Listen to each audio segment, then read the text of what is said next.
Assalamualaikum. Yes. Jana Nik ada? Boleh saya cakap dengan Jana Nik? Siapa bercakap?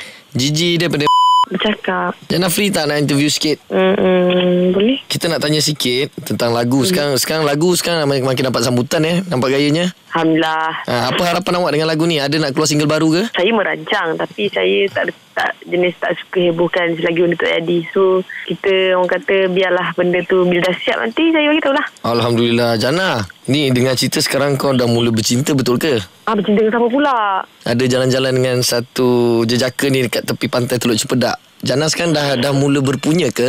Lah, kelakar je soalan tu. Saya pergi Teluk Cempedak tu ramai-ramai kot. Time tu ada Ruai Hainis ada, Fatah Amin ada, Syarul ada. Kita, yang jalan tepi pantai tu saya rasa orang lain kot. Couple lain bukan saya.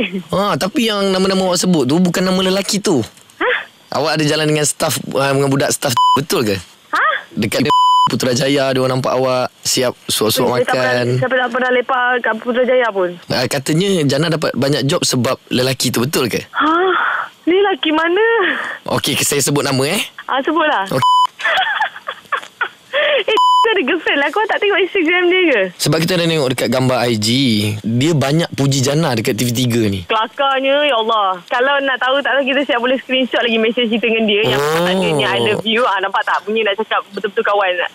I can boleh bagi tahu betul-betul real, bagi tahu apa conversation kita orang yang memang tak ada kena-mengena langsung dengan cinta. Semuanya adalah pasal kerja. Dia minta I look video, I send kat dia. Itu je. Ya ke dia? Dengan cerita siap ada share-share gambar dekat WhatsApp. Gambar apa? Gambar apa saya tak tahulah. Boleh tunjuk ke? Boleh, saya boleh tunjuk. Pandai mengelak Jana ni. Pandai mengelak apa? Ya Allah, tak terlintas langsung. Okey.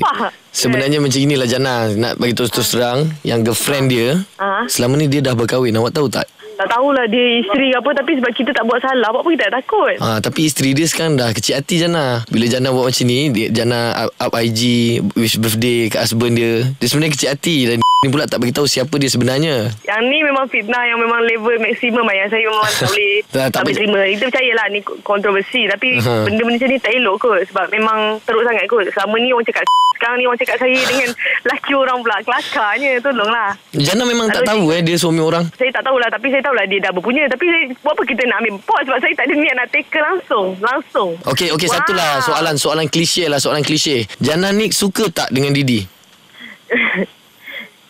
Kenapa lambat? Aku dah tahu dah ni apa. Dia mesti panggil langit kan? Mana tahu? Aku benci lah korang ni.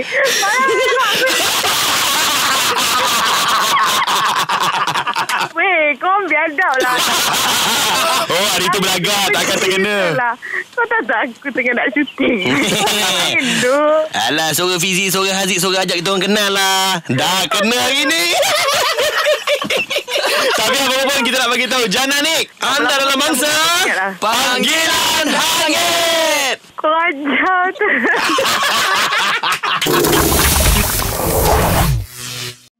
Halo semua. Hai. Korang suka kan video-video daripada kami?